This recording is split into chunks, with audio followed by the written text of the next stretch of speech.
Okay, well, good afternoon, everyone, and thanks for joining us. I'm Dave Stelzl, of course, and I have with me Steve Rutkovitz, and as I promised, to talk about the managed service business. And I know a lot of the folks that are in the Insider Circle are selling managed services. Some are selling managed security services, some are selling a combination, and some are just selling managed services without security. So, but I wanted to bring Steve in because he's done both, okay? And in fact, if we go way back, if I remember correctly, Steve, he's been involved in just kind of the break-fix kind of world before managed services was cool. And so he's going to talk a little bit about his transition into the managed service world, but then taking the leap and really getting serious, not just saying I do security, but actually getting serious into it and getting into the compliance aspects and into the monitoring and into the event correlation and all kinds of things that are a little more advanced. And we're going to, I guess, hopefully we're going to talk about why you did that, how you did it, and what people out there who are selling this, how to create sort of that value proposition going forward as I think the market commoditizes and some of these big players can do the basic monitoring fairly easily. But we'll kind of get into that. So Steve, thanks for joining us today. You can say hello if you want. Okay. Thank you very much for inviting me today. Absolutely. Why don't we just start out, if they can maybe just get a snapshot of what you guys do today, and then we'll back up and talk about, as we go along where you came from. But what does Choice Tech do right now? Okay, so Choice Technologies, we really focus in three areas. We do managed security, managed services, and consulting. And the consulting looks like it's going to be morphing into more VCIO services. We specialize in really four verticals: healthcare, financial, legal, and real estate. We have other clients, but they're our core clients in our portfolio. So today, we in those three areas with those verticals, and our job today is to try to move them from managed services into managed security and get security front and center.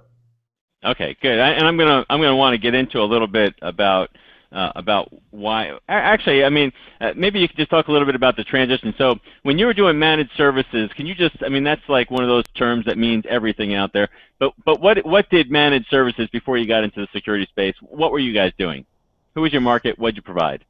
Okay, so we've been in business for 19 years. In January, it'll be our 20th year. So when we first got into the business, we were a break-fix VAR. We did a full service, soup to nuts, kind of outsourced IT for companies, more on like an hourly basis and project basis.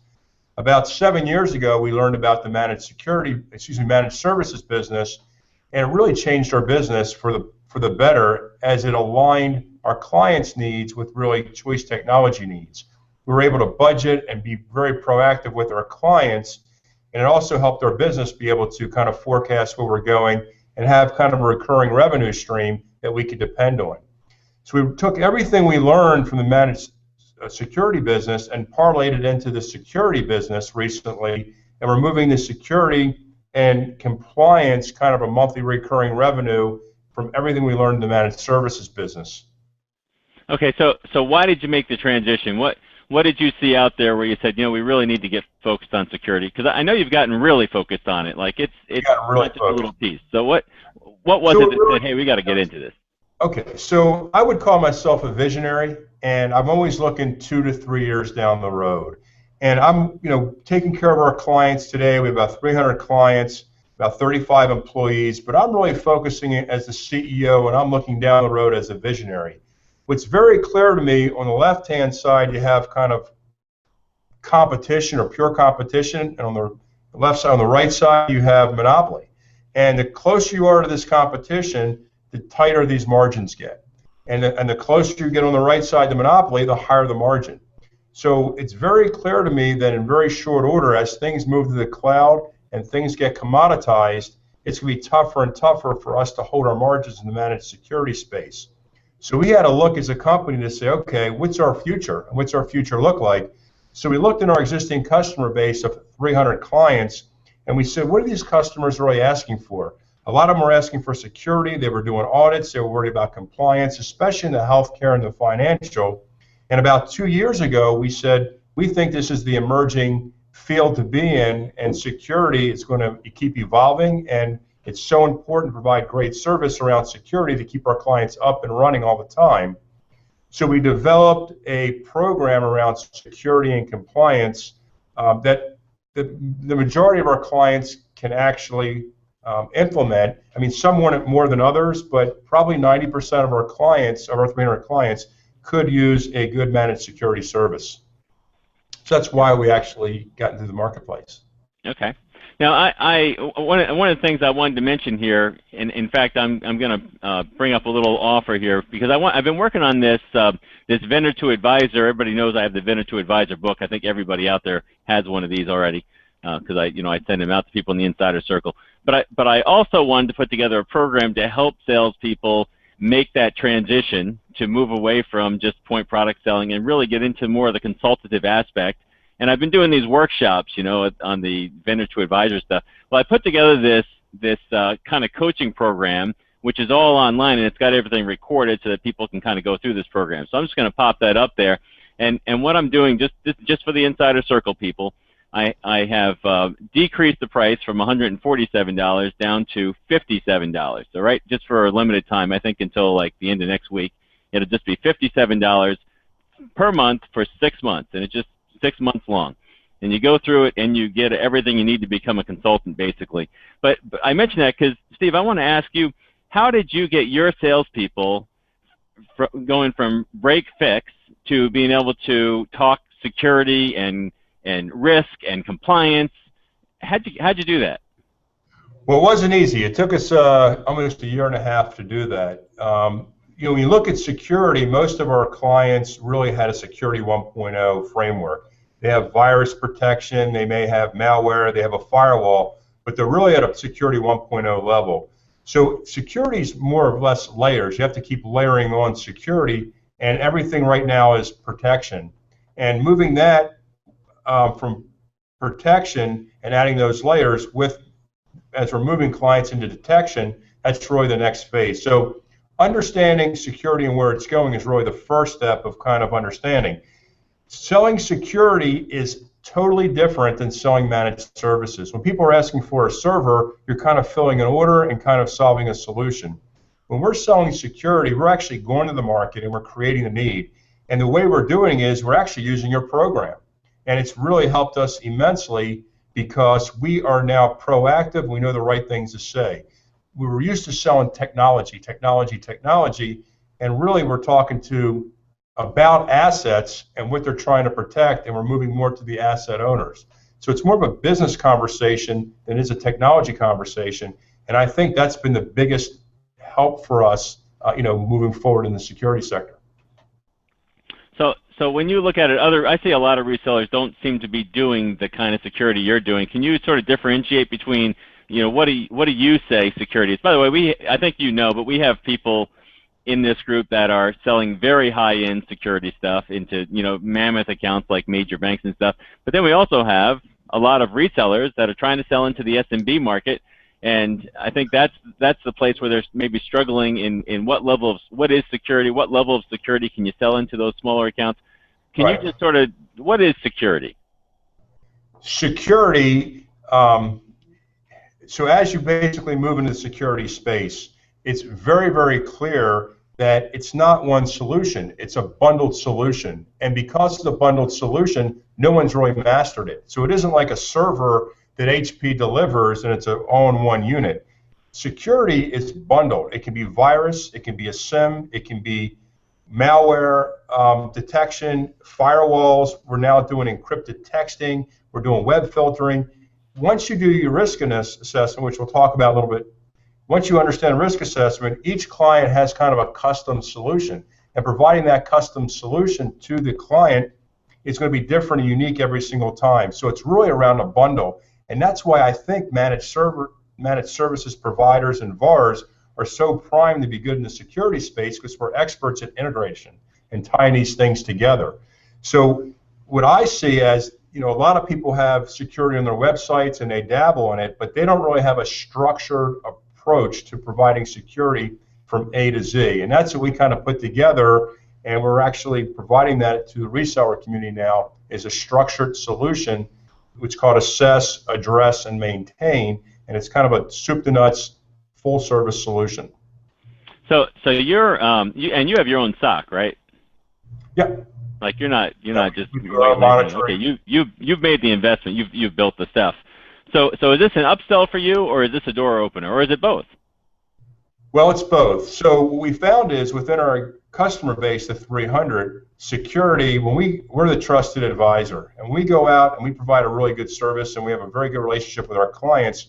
When we're talking to them about security and compliance, they're very receptive, and we have about a 90% success rate in our existing customer base. That's why we think the VAR community and the MSP community is such a good market for us to kind of put our program into, because the reseller community is their trusted advisor to their clients. So with the trusted advisor, about 90% adoption rate when you talk and use your program and have the right security services to provide to the client. That's to me the lowest hanging fruit. The second, which you've also been very successful, is in new clients. I mean, because managed services is getting so commoditized, you need something really unique to be a differentiator. And I can tell you right now, in our community, which is in the Maryland area, is security and compliance a really hot topic. And when we go out and talk security and compliance, that's getting us in the door. And in some cases, it's getting us in the door, and a client wants one vendor, and we're able to displace the managed service provider that's there. We're having troubles going out and saying, hey, our MSP is better than your MSP. It's very difficult for the customer out there to see the differences, even though we know ours is much better than most of the competition. So we're using it as a differentiator for us to market new clients, and we've been very successful as the trusted advisor in our existing client base. So it kind of brings up a question. I always wonder, how long does someone have to make a change, right? So if I'm in the IP telephony business, when I'm talking to somebody in that business, I always ask them, well, how long do you have before you need to be something else? And that's just like a total commodity, plug in the wall, and it's done. So when you look at the basic managed service provider out there, reseller, no security really, or I mean maybe they do backup, but that's not really security. So I mean it is, but you can't hardly brand it that way. So when someone is just in that business, do you have a feel for how long they have? How long do you think that market is viable? Kind of interesting you ask that, because I've actually been through it once before. When I first got into business, we were selling microcomputers against mini computers like DEC and Convergence and the list, and Data General, and the list goes on and on. So we would have this microcomputer, like a compact server, for $30,000, and we were selling against a $200,000 DEC computer. And the first one went in, and people said, there's no way that server can do what a big mini computer can do at a fraction of the price. We put one in, and wow, the customer's like, this is great. I saved a ton of money. It's actually faster. We put two in, we put three in, and over time, like dinosaurs didn't get extinct overnight. It happened over a period of a couple of years, and lo and behold, the PC market just kind of boomed, and nobody kind of looked back and put mini computers back in. You see relics of it today with like an AS400, but pretty much the mini computer's gone. Yeah, this is my AS400 right here. There it is. That's it. So I see the same exact parallel happen today. That's why we wanted to get a jump on the market a couple years ago. But it's the cloud versus the server. And I think what's happening is it's unfolding the same way again. The only thing is, this time I'm on the wrong side. So we're on the server side, and we've got to get to the cloud side. So the first thing is you have to kind of reverse where you're at and get cloud solutions in place, and then your security and compliance. We're putting security front and center of our offering. So if you were going to start and do this today, it could take you a year and a half, because you got to come up to speed on compliance. Compliance, I understand there's 800 compliances around the world, but the ones we focus on are 7. It's really like HIPAA, FINRA, GLBA, SEC. There's a few different ones. So you have to go up to speed on compliance. You have to also do a lot of research on these products and SIMs and whatnot. So we've already done all the work. So you could be up and running probably in 60 days. And I think it's a combination of learning our process, which is the assess, address, and maintain, and learning how to sell it from David. And if you put those two together, it's like gunpowder, and it's, you'll be very successful. So you got that, I see you got the sign behind you. It reminds me, by the way, of the book. And I wanted to mention the House in the Cloud book. I was going to have this out in the summertime. Well, it didn't come out in the summer. But I want you to know that the edits are done and the book is pretty much done. And I finished the cover up. I got the final cover proof today. So I'm almost ready to go to print for this proof. So it'll be out soon. But I have the protect, detect, response thing, and you've got the assess, what is it? Assess, address, and maintain. So address and maintain. We didn't know each other. We're working in parallel worlds, and we almost had a very similar process. I mean, David takes it to a whole new level, but the assess, address, and maintain is really key. So we go in and do the assessment, and that risk assessment, as you know, needs to be done every year. So that's a recurring revenue stream. And by learning the house in the cloud or even the house in the cloud, we try to work on the assessment by showing the client overwhelming evidence that they have gaps in their security, and that's key in the process. And we have a whole system for doing the actual risk assessment. Then we provide a list of recommendations in the address, and it's project-based work, which is software and hardware and labor, which drives a lot of projects. And we try to focus on the 4 or 5 most important urgent things. There could have 25 things. We try to focus on the most important. And then we go to the maintain, and we've been very successful building out a recurring security offering that either goes on top of our managed services, or in some cases we just provide the managed security, and they can have a different vendor in place. So, so the assess, address, and maintain is the technique that we use. So I want to drill down into that a little bit. I know a lot of people do different kinds of assessments. Can you talk a little bit about what an assessment is to you? And you probably have different kinds, but what are you really doing? Particularly, I guess you're mostly probably calling on the SMB market, right, or the upper SMB market. What is an assessment in that market? What do you do? Right. So we're in the SMB market. So our clients are, we have a few as small as 10. Most of them go up to around 250 users. They may have no IT support in-house. They might have a few people in-house. So that's really the space that we kind of focus on. The Security 1.0 is probably 95% of that market. There's very few companies in that space that really have what I call Security 2.0 at a higher level. So the first thing we do is, and it depends on the actual industry that they're in, but I can take a couple scenarios. Let's say medical.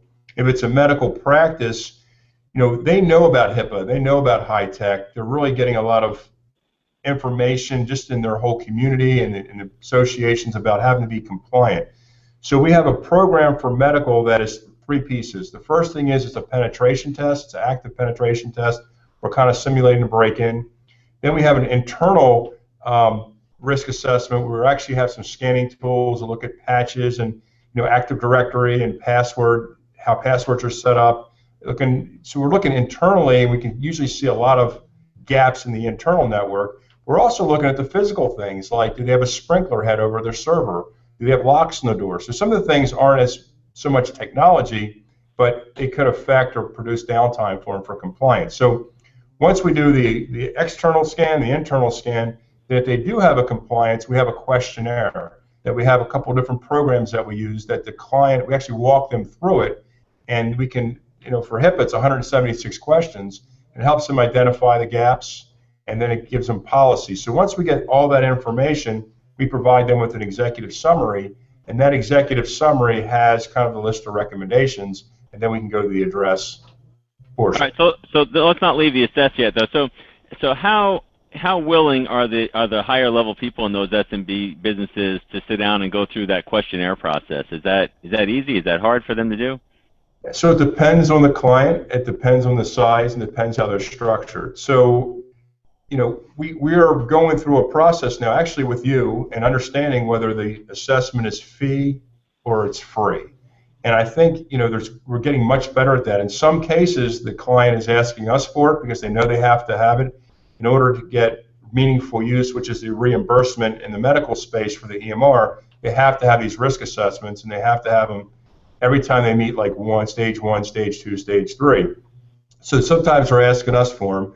But like this morning, I had a meeting with an attorney, and he does a lot of security work, and he was kind of resistant. So in that case, we're going to offer him a free assessment, and so we can uncover the gaps so we can go to step 2 and 3. So we're getting better at understanding it, but each client's a little bit different. As far as getting the client to go through the questionnaire, in the beginning, we used to give them the questionnaire and expect them to get it done in a week, but with their busy schedule, right? we get sidetracked. So now the person on staff that actually is our compliance person, she actually walks them through it and keeps them on task, and sometimes can help them answer the question very quickly. So we kind of learned over time that we walk them through it, and it goes much faster. You have to kind of keep control of the process. So do you find that the conversion from that to the project is easy? Is it difficult? How does that go? So once we do the risk assessment and we understand the gaps in their security, we've been very, very successful turning them into the next step. Because I think once our clients understand the gaps and they really understand the risks, to fines, to downtime, to reputation, the whole 9 yards, they feel kind of obligated to go to the next step. They may not do everything right away, but they do kind of listen to our recommendations. And it's kind of interesting. We've been through this risk assessment a couple times, and it's a time when we're actually building trust. So for a new client, if we can just get into that risk assessment and we take our time and really work with them, it's a way for us to shorten the trusted advisor cycle. Yeah, I found that. I think that when people go in and they do an assessment and it's purely technical, they don't have an opportunity to really build that rapport with the higher level people, that makes that conversion process very difficult, because you're kind of handing a report and expecting it to sell it. So it sounds like you're trying to take that time to build the relationships, right, talk with the people, spend time, right? Yeah, it's the best time to do it. And when you're talking to C-level people and you're talking about their business and business issues, not just technology and where they're heading and their goals, they like that, and they feel like it's almost like CIO kind of consulting, and in these smaller companies it's kind of non-existent. Now, how successful have you been in being able to talk to the business people? I mean, you got the CIO or the president, but what about the business people, the people creating the data, using the data? Are you able to get out to them and talk to them? Are they willing to talk with you? Okay, so in the beginning we were trying to do it at like the office manager or practice manager, or in the financial kind of the office manager level, and we thought that's all it would take.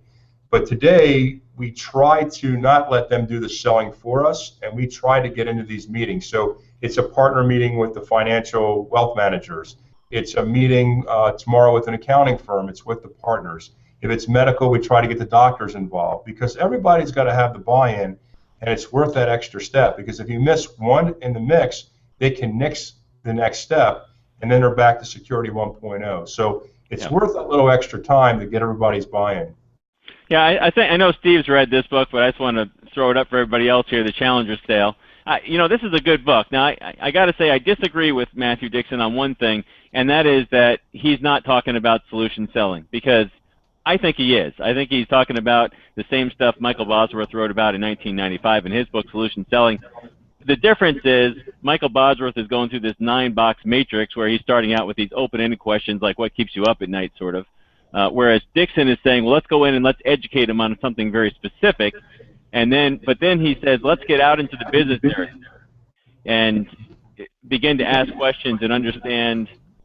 And all of a sudden I have an echo on your side, Steve. I don't know why that is. But anyway, to get out there and build support. And that's what I hear you saying, right? If I can get support built from the end user side, I've got catalyst. You need to build support, and it depends how strong that office manager is. If you have a practice manager, an office manager, one C-level person, I usually ask them, do they usually go with your recommendations? If they say I go with your recommendations, they go with my recommendations every single time, you know how strong they are. If they're not strong, you really have to get at that next level to make sure everybody's buying in. And I've seen it in the beginning where we kept getting shot down, and we're like, what's going on? And now, almost consistently, we get the right people in these meetings. We'll take it to the next level if we have to, and we're getting a much higher, almost 100% success rate. So that's very important. Now, the Challenger sale, what I really took away from that is you've got to take this communications to the marketplace. And you really have to embrace kind of your program and go to the market and not wait for it to come to you. And I think that's the key to selling security, and I think that's the key to IT sales in the future. We used to be able to sit back and have referrals. I think that's game over, and I think that the Challenger sale kind of helped me open my eyes to being not just the trainer, but the educator. And it's up to us to bring that to the market. And the good news is there's not much competition. And if you can do a good job doing it, you can do it without any competition, thus higher margins and we get very little shopping for services like we were years ago. Yeah. Yeah, I wanted to mention the Vendor to Advisor program talks a lot about that, and I wanted to clarify here this V2A member that it says on the little thing down there. That's the coupon code that allows you to get that product at a really low price. So that's how you do it. But I also wanted to mention, I met with Steve's team this morning, and we were talking about going through the education process with the client. So we're going through some of the Making Money with Security stuff, which of course comes out of this book, and we were relating it to what Matthew Dixon says in this book. And I really think when we use that term influencer, that we need to start thinking true influencers are the people who are in the business unit. Those are the people who they influence because they use technology, they need the data, they're worried if the data is gone or compromised and their job's at stake, and everything, their whole life is really wrapped up in how that technology performs for them to do their business. Whereas the IT person over here is not liable. And so I don't think of the IT person really anymore so much as an influencer, but more either as a blocker or potentially somebody who is maybe somewhat supportive or neutral, but not a true influencer. They don't have the power to go in and tell a CIO, you got to do this. Whereas somebody who's like a doctor can come in and say, we need this. And if they're saying we need it, it's going to happen. Is that true, Steve?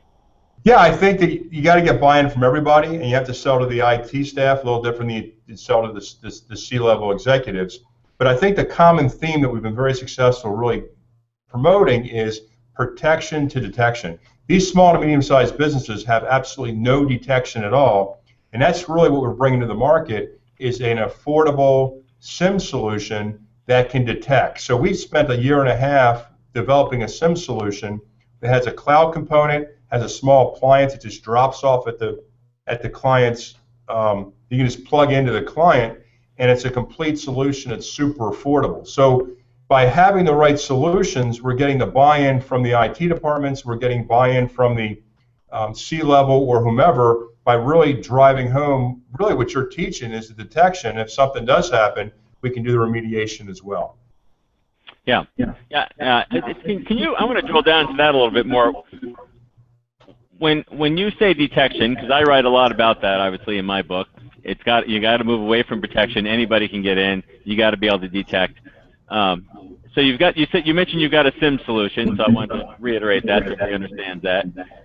Do you have describe your SOC? Is this like a bunch of people sitting around in a war room, watching stuff? Is this all automated? Here's a problem. We can address that immediately. Do you go in and actually address it for the client, or just tell them? What do you do?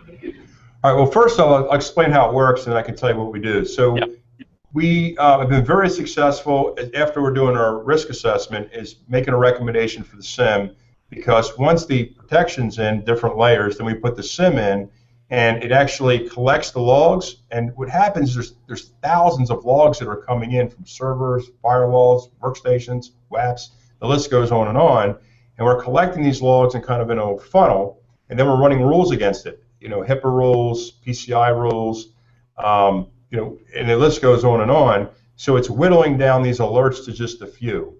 So the automation does about 90 or 95% of the work today, but you still need some smart eyeballs that actually can look at these alerts and look at these logs and kind of make assembly, because you're looking for abnormal behavior and you're looking for correlation. So there is a little bit of smart eyeballs still working on it. So we have a SOC here in Hunt Valley, and we have a whole staff of people watching it, but we also have supplemental overseas, so we can kind of follow the sun 24/7. So our solution is a SIM solution, and it's watched 24/7 at an affordable price, and then we provide reports to the clients that are easy to read on a weekly basis, and we're constantly communicating and telling them about their system and how things are working pretty well, and they can feel and they can rest at night, and we can rest at night that things are being taken care of. So what in the SMB market, when you're selling security managed services, can you differentiate what an average contract, maybe price-wise? I don't know if you can answer that or not, but I know a lot of people out there are wondering, well, we're selling managed services. Here's our average monthly on an average client. Just speaking average here. Can you tell us what that looks like, and then what happens when you move into security? Okay, so we have a new reseller just a few miles away, and he found out about our program. We went out to his client last week, which happened to be an association. It's touching medical records, a business associate, and they got a price for kind of this SIM monitoring of $10,000 a month. Now, there are only about 40 users, and they got that price, and they almost fell off their chair.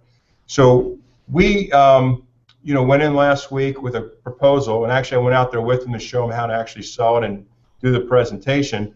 It was under $2,000 a month, completely all-in service. So our average monthly on top of managed service is about $1,000 a month, and of recurring revenue just from the security component. And we have them as high as $2,500, and we've actually have a few small clients as low as $350 a month. So it depends on the number of firewalls, servers, and workstations. But our goal was to make this super affordable for the marketplace, and because we did that, it's really starting to take off. It also keeps the logs for up to 7 years based on compliance. So it took us a long time to get this to a point where it's super affordable and super efficient. So it's very affordable, and if you have 25 clients and it's $1,000 a month recurring revenue per client, it can add up pretty quickly, and you can keep building on top of that. So you're saying if I have a managed service program today, I could add $1,000 a month per client. That's if correct. I got them to do security. Yeah, and how easy is that? Well, if you follow our program, the assess, address, and maintain, and they learn your selling techniques, it's really not that hard. It's when you don't have to sell it. Okay, well, thanks, Steve. I'll pay you later on for making that comment. It's working. I mean, the truth is in the, the truth is really, actually applying your techniques. But part of it is we have to make up revenue for what we're losing. I mean, last week we had a client that needed an Exchange server upgrade. And every 4 years we were selling a lot of Exchange servers. Well, they went to Office 365 in the cloud. It's now a couple $100 a month. We're not going to get the server or the revenue behind it. So we have to have new ways to actually increase our revenue just to make up ground for what we're losing in the cloud. So that's really, some cases we're adding a lot of revenue. Some cases we're adding not quite as much revenue. But again, when you look at the bundle and you bundle the suite properly, our clients don't. We also found that our clients didn't like us coming out doing one thing at a time, selling a web filter, then coming back and saying email, encrypted email, and just kind of whittling away over time. They kind of got numb to it. So you really want to do that assessment and go into the client once and do it right with the total solution as the main security, and then from there you can maintain it and make little changes here and there. But you want to go in with one bundled solution. And again, as resellers, this is really our strength. We're integrators, and we're very good at bundling solutions and making it seamless for a client. Yeah, I was going to mention, making a little note here, but one of the things Steve's mentioning is the Making Money with Security program, and if you've read the House in the Cloud book, I talk about this. But this impact likelihood chart is, I know a lot of people on here have seen this already, but I want to bring it up again because in case you haven't seen it, what we're saying here is there's impact whenever there's some kind of breach, some kind of down system, some kind of stolen data, whatever it is, and everybody knows what that is. And if I ask the business owner, they're going to tell me, these are the key things that we can't lose. The question is, what's this percent likelihood? What does the y-axis look like? And when I do an assessment, that's what I'm looking for. I'm looking for what is high impact, what are the threats that are likely. This is question 2 in the House in the Cloud. Question 1 is what are your relevant, what are you likely to lose here? What are your relevant threats? Question 2. Question 3 is how likely it is, or how comfortable are you that you'd be able to detect it? So how high up this thing do you think you are? How likely is it? And would you know it if it actually did happen to you? And are we trending up or down? Are we getting better or worse? How do we know? And so when I do an assessment, I come in with that, and that way I can show the asset owners, well, you got this thing over here that's very critical, and it's very high likelihood, so we need to address it immediately. But then managed services is, once I get this thing down to an acceptable level of risk, it'll never be 0, but let's say it's just acceptable. At this point, how do I maintain that? And that's, I think, that's the way I view managed services. Steve, do you agree with that? I think you hit the nail right on the head, and the key is getting that monthly recurring revenue and manage it going forward. And that's where the SIM comes in, because it is a monthly recurring revenue. But we're also bringing a lot of other small products like encrypted texting. We're bringing in encrypted, because if you have encryption on like a laptop and you do have a breach, it's not a finable offense. So you can't get, the Office of Civil Rights can't fine you $1.5 million if you had encryption. We're looking at DLP solutions. With this data leakage, we think that's going to be huge as people move more to the cloud. What I'm really seeing as a visionary is you just can't control it all anymore, because it's leaving the premises. It's going into the cloud. It's going to mobile devices. People are working 24/7. So the risk for these companies is getting greater and greater by the day. There's internal threats. There's external threats. And you have to have some type of detection system to kind of keep an eye on everything. And I think that's really the play going forward. And, it's just getting harder and harder to keep an eye on everything. Is there any particular vertical that you would encourage people to focus on if they're going down that road? Yeah, I think there's two. I could say one, but two. We're very strong in this financial market. We have a lot of clients that are accountants, wealth managers. They have insurances, businesses. So the financial sector right now is doing very well. And because they're doing very well, they can afford these solutions, and they're very in tune to putting them in place and protecting their practice, their business, and their data and the assets. So the financial, I think, is really big. And with the event of the GLBA, the SEC, FINRA, banks, there's a lot of regulations around them, and the banks are really getting hammered right now and getting big fines. So I would say that's one good area to focus on. The second is the medical, because what you have is you have the CEs, which are the covered entities, which are anybody that's actually doing the insurance processing, which is the medical practices, hospitals, etc. Then you have the omnibus rule, which happened or went into place last September, which is business associates. So now you have not only the medical practices, but the ambulance companies, the medical billing companies, anybody that touches or transmits an EPHI file. So that healthcare is huge. So I would say if you just focus on those two areas, there's plenty of business for the next 5 years. We also have been very successful with just general businesses that are worried about security. We have a big manufacturing company that had an internal threat. They were concerned people were looking at internal files. They wanted a system in place that they could manage a big SIM and be able to look at files that people were touching and when. So I really think if you learn how to sell security at a high level, which we're in the process of doing, it's probably 95% of your clients need this. But the ones with compliance, I think, are the lowest hanging fruit. Okay. And are you selling into the compliance market as a lead, or are you looking for people who have had an incident, or are you just looking at, are you guys secure or not, and trying to get them to let you do the assessment? What are you leading with? So we're seeing different triggers, and we're seeing new ones by the week. So we had a recent trigger where somebody applied for cyber liability insurance with a CNA company, and they got rejected because they didn't have a detection system. So, in order to get cyber liability, get the right insurances, the insurance companies are saying, hey, you have to have the right kind of security 2.0 with detection in place.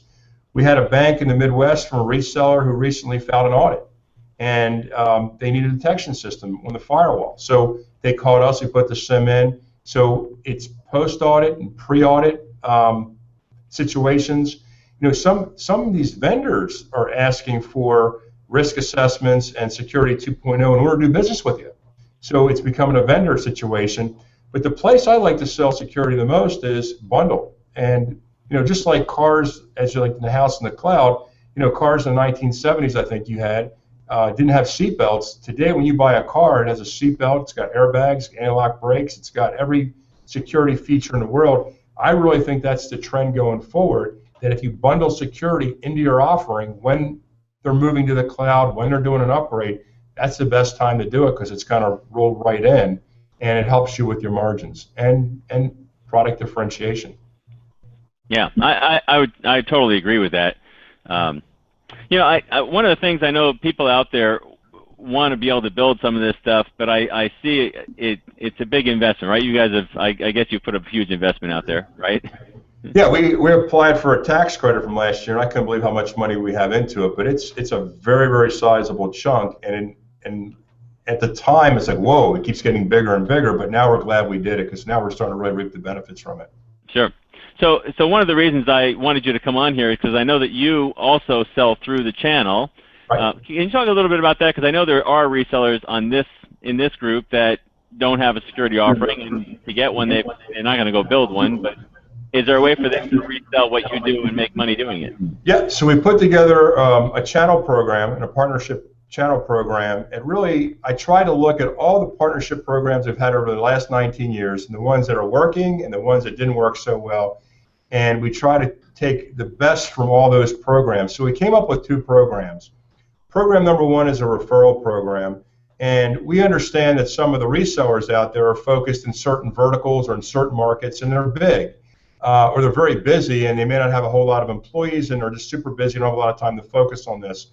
But some of their clients may need this right away or be in a situation a couple times a year where you may need to actually have Security 2.0 and a partner to do that. So we built a referral program, and we're looking for partners that may want to dabble in it, have us do the lion's share or the heavy lifting, and they can partner with us, or we'll build a client, we'll do the installation, and it's their client, and we sign an NDA and whatnot, so you don't have to be worried about competition. We work with you, but it's something you would dabble in a couple times a year. The second program is the reseller program, which we're actually doing more with, and that's where we just resell the services, especially the SIEM, and there's a much higher margin, and you can mark those services up and add other bundled services in there like vulnerability scanning or whatever other services, and then we bill you and you bill your clients. So we actually have two flavors, and it's kind of up to you. You can start in one program and move to another. All right, cool. That's great. How do they get information on that? Okay, so we have a partner website. You can go to www.choicetech.com/partner, and if you fill out the information, we'll get back to you very quickly within 24 hours, and we can set up a quick little webinar and kind of take you through the process and send you information. And I really think this is going to be huge. And it's already really taken off for us, and we'd love to work with you and help you develop Security 2.0. All right, great. Well, see, a couple of housekeeping items I want to share before we close here. I appreciate your time, though, and all that you shared. I think that'll be helpful, and I'm sure if anybody has any questions that... Let's say one thing before we... It's www.choicetech.com/partners with an S. Just want to let you know that. Okay, /partners with an S, plural, partners, meaning many partners. Okay. Lots of partners. Happy partners. Excellent. I wanted to mention a couple of things here, housekeeping things. I mentioned in one of my email blasts that I'm going to have my friend from Atlanta on our program here next month, and I would definitely encourage you to attend that. He calls on huge accounts, so Steve's in the SMB market. And Steve, can you hit your key? Because I'm getting there you go.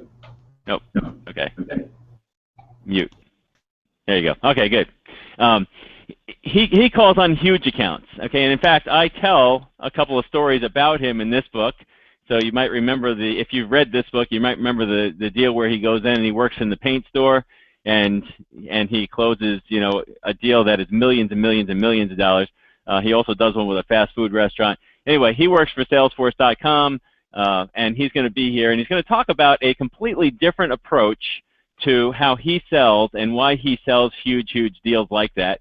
But I'll tell you what, it's going to apply to the SMB market too. So if you're in the smaller market, don't think, well, he calls on, astronomical, huge, universal type companies.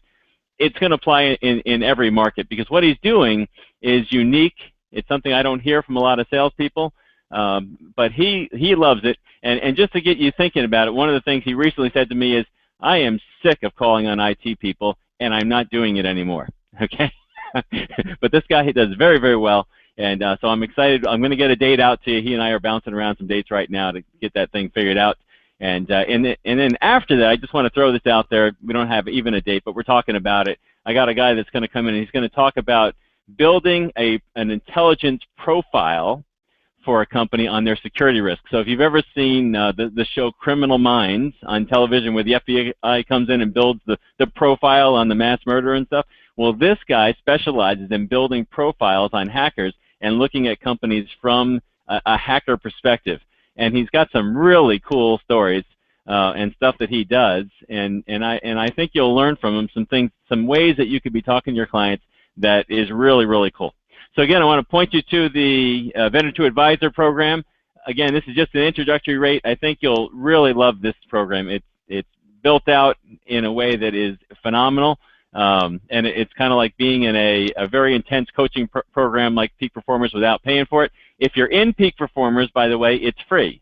All you got to do is tell me you want to go through it, and I'll put your name on it, and it will start to take you through the program week by week. But you've already paid for it. You don't have to worry about paying again. So you're all set. It's free. So with all that, I'm going to go ahead and come to a close here. Enjoy the rest of your day or your evening, wherever you are. And I just want to mention that tomorrow is my 26th anniversary, so I will be celebrating that tomorrow, and then flying out to do some kind of speaking engagement the day after that. So enjoy your evening, and I look forward to meeting with you again here soon.